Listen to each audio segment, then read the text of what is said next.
चंडीपुर कन्स्टिट्युएन्सीनि बिसिङाव खबजानाय नेताजी शिक्षा निकेतन silver jubilee रोगसावै Chandipur हिमबतक रेली खालायजाखा रोंस्रोंनाय चिरायरकनो लगियोतयै school कमिटिनि लुवाजी मुंबाय ते कामी आमचिनि लुकुरगनि चाइतक मुंबाय बिसि नैजिबाबो याप्रि सेवै सिल्वर जुबली कामानो रोगसावै हिमबतक रेली खालायजाखा अ हिमबतक रेली नेताजी शिक्षा निकेतन रोगनकनि नखलानि सिमी चेंगै ताइसा हायनोहाय रोगनगो फायै कोथुमलायखा ते काइसा नाइथक पान्दाबो खालायजाखा चेंसेरिने अंगै मानजागैखा मन्त्री टिंकुराय बनकारि तंगो अनुगति हांकर रोंतां बेदिनि तांफां प्रशांत कालिकदार কৈলাসর পৌর পরিষদের চেয়ারপারসন চপলা দেবরায় খবই কবনি জুদা জুদা আদংর আজ সময় সেটা দাবি আমাদের শিক্ষকতা যারা করছে কারণ আপনারা যারা শিক্ষকরা রয়েছেন আমার নজরে আমি একজন সাধারণ মানুষ হিসেবে যদি আপনাদের সামনে কথাটা বলি আমার নজরে একজন শিক্ষক বা শিক্ষিকা একজন মূর্তিকারের মতো যেমন মূর্তিকার দুর্গা পুজোর সময় যখন আমরা প্রতিযোগিতা করি যে মূর্তি বানানোর যে কার মূর্তিটা সুন্দর হবে কেউ কুমারটুলির থেকে মূর্তিকার নিয়ে আসছেন কেউ আমাদের স্থানীয় মূর্তিকাররা মূর্তি বানায় দেখবেন সেই মূর্তিকারের তার যে ভাবনা বা তার কল্পনা সে যেভাবে ভাবে ঠিক সেভাবেই মূর্তির রূপ ধারণ করে আপনাকে বলতে পারবেন দুর্গা মায়ের রূপ কি ছিল বা তার আদি চেহারাটা কি কেউ বলতে পারবেন না অর্থাৎ যিনি মূর্তিকার ওনার ভাবনার উপরে নির্ভর করে তার মূর্তির চেহারাটা এরকমই আপনারা একজন শিক্ষক বা শিক্ষিকা আপনারা যে স্তরের ছাত্রছাত্রীকে পড়ান সেই স্তরের ছেলেমেয়েরা তারা নিজেরা তৈরি হয় আপনাদের ভাবনার উপর নির্ভর করে আপনারা যেভাবে ভাবেন আপনাদের কল্পনা আপনাদের স্বপ্ন সেইভাবেই তৈরি হয় ছেলেমেয়ের ভবিষ্যৎ বা ছেলেমেয়ের চেহারা তো আপনাদের উপর একটা বিশাল বড় দায়িত্ব দেখুন কলেজ ইউনিভার্সিটিগুলো আমি খুব লম্বা করব না আলোচনা কলেজ ইউনিভার্সিটিগুলো শুধুমাত্র একটা মানুষের জীবন যুদ্ধে প্রতিযোগিতাতে দাঁড়ানোর জন্য যে সমস্ত সার্টিফিকেট দরকার সেটা কলেজ ইউনিভার্সিটি দিয়ে থাকে আর সঠিক অর্থে মানুষ যদি গড়তে হয় যখন গড়ার সময়টা সেই সময়টা আপনারা সেই পান এবং সেই সময়টা আপনারা তাদেরকে তৈরি করছেন আমরা খুশি আপনাদের এই 25 বছরে আপনারা অনেক ছেলেমেয়েদেরকে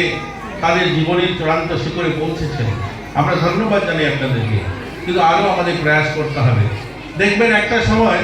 আমাদের এই রাজ্য কেন গোটা দেশে কোথায় বৃদ্ধাশ্রম ছিল কি কোথায় বৃদ্ধাশ্রম ছিল না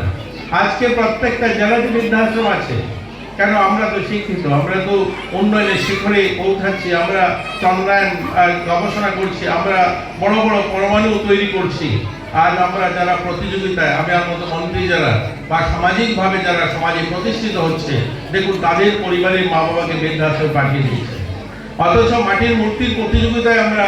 সেই মূর্তি তৈরি করি মায়ের পুজো করি মায়ের পুজোর প্রতি হই অথচ আমরা নিজেরা প্রতিষ্ঠিত হওয়ার পর মায়ের জন্য একটা রূপ তৈরি করতে পারি না তাদেরকে বৃদ্ধাশ্রমে পাঠিয়ে দিতে হয় আপনাদের বইটা ম্যাগাজিনটা পড়ছিলাম আপনাদের স্কুলে 25 বছর বয়স হয়েছে আমি আপনাদেরকে বলছি না আমি সবার জন্য বলছি 25 বছর পূর্তি অনুষ্ঠান ওই বইয়ে বৃক্ষরোপণের অনুষ্ঠান আপনারা পালন করছিলেন তার ছবি রয়েছে আপনারা লিখেছেন অনুষ্ঠান হয়েছে ভাবুন এই নেতাজি স্কুলটা নেতাজি এই যে শিশু নিকেতন স্কুল কতটুকু জায়গা এই ছোট্ট একটা জায়গা আমরা যদি 5 জুন সেই বৃক্ষরোপণ অনুষ্ঠানটা করে থাকি কবে শুরু হয়েছে 1973 রাষ্ট্রসংঘ সিদ্ধান্ত নিয়েছে গাছ লাগাতে হবে গাছ বাঁচাতে হবে কত বছর হয়েছে 1973 সেই শুরু করে 50 বছর পার করে ফেলেছে 50 বছর ধরে বৃক্ষরোপণ অনুষ্ঠান করছি সেটা রামকৃষ্ণ মহাবিদ্যালয় হোক আর সেটা আমাদের ভক্তি নিবেদিতা স্কুল হোক আর শিশু নিকেতন স্কুল হোক 25 বছর যদি আমরা সেই বৃক্ষরোপণ অনুষ্ঠান করে থাকি তাহলে কোনো জায়গায় পা ফেলার জায়গা থাকতো না ভাবুন আমার রামকৃষ্ণ মহাবিদ্যালয় 50 বছরের বেশি সময় হয়েছে ক্যালেন্ডার কারিক্রম রাষ্ট্রসংঘ সিদ্ধান্ত নিয়েছে গাছ লাগাতে হবে আমরা তো গাছ প্রতি বছর লাগাই প্রত্যেক বছর অনুষ্ঠান করছি আমরা মন্ত্রীরা যাই সেখানে অফিসাররা যান শিক্ষক শিক্ষিকারা অনুষ্ঠান করে ধুমধাম করে পরিবেশের উপরে গান হয় সেখানে মিষ্টি বিতরণ হয় মিডিয়ার বন্ধুরা আসেন আমরা সেখানে সেই অনুষ্ঠান করে থাকি কিন্তু কোথায় গাছ আছে কি বলতে পারবেন যে 50 বছর আগে এই গাছগুলো লাগিয়েছিলাম আজ এই গাছগুলো বড় বৃক্ষে পরিণত হয়েছে বলতে পারবেন না কারণ গাছ লাগানোর অনুষ্ঠান করেছি গাছ বাঁচানোর অনুষ্ঠান করিনি আমরা আমাদের ছেলেমেয়েদের কখনো শেখাইনি যে গাছ লাগানো নয় গাছ বাঁচানোর সংকল্প নিতে হবে গাছ যেটা লাগিয়েছি সেটাকে আমাদের বাঁচাতে হবে দেখবেন কিছুদিন আগে প্রধানমন্ত্রীজি বলেছেন যে আমাদের মায়ের নামে বৃক্ষ লাগাতে হবে মা কে নামে এক পেड़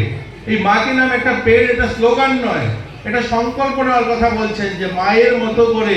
একটা বৃক্ষকে লাগাতে হবে, পালন করতে হবে, মায়ের মতো শ্রদ্ধা তার প্রতি ভালোবাসা রাখতে হবে, তবেই বৃক্ষ লাগানো সার্থক হবে। আমরা বৃক্ষ তো লাগাই, সে বৃক্ষ বাঁচে না। আমি সোশ্যাল ওয়েলফেয়ার দপ্তরের মন্ত্রী, আমার অঙ্গনওয়াড়ি 10,000-এর উপরে অঙ্গনওয়াড়ি আছে। একটা অঙ্গনওয়াড়ির জায়গা কতটুকু? মাত্র খুব জোরে 1 ঘন্টা জায়গা বা 2 ঘন্টা জায়গা। প্রত্যেক বছর একটা করে গাছ লাগালেও 50টা গাছ হয়ে যেত সেখানে, আর ঘর করার জায়গা থাকতো না। কোথায় গাছ নেই? কারণ গাছ লাগানোর সংকল্প নেওয়া হয়েছে, গাছ বাঁচানোর কথা বলা। অনেক সুবর্ণোদয়ী যারা আছেন তাদের সাহায্যের হাত বাড়িয়ে দিয়েছেন এলাকার এবং এলাকার বাইরের লোকও। তাদের সবাইকে